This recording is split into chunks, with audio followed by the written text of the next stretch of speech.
Yes, hatua yoyote ambayo sasa hivi upo kwenye maisha yako, watu wameshapitia zamani sana. Ukijikuta sasa hivi unatafuta mtaji, hauna mtaji bro.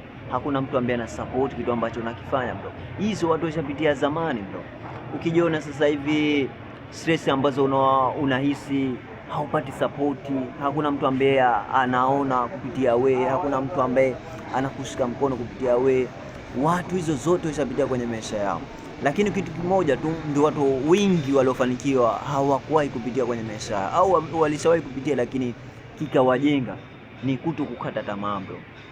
Maisha ya binadamu uwezo kawa siku mbili uli kula yako unaipata kwa shida sana, lakini haupaswi kukata tamaa. Kitu ambacho una believe unaweza ukakifanya, do it. Kitu ambacho una believe kinaweza kukubadilisha maisha yako, do it.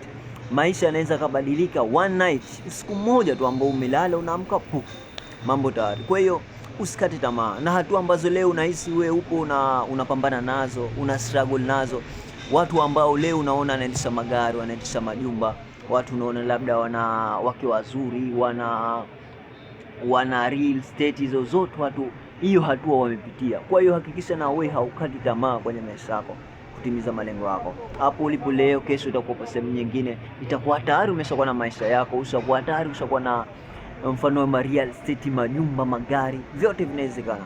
Hakikisha kuwa hukati tamaa, hakikisha pia una subscribe my channel. See you at the top. Enjoy.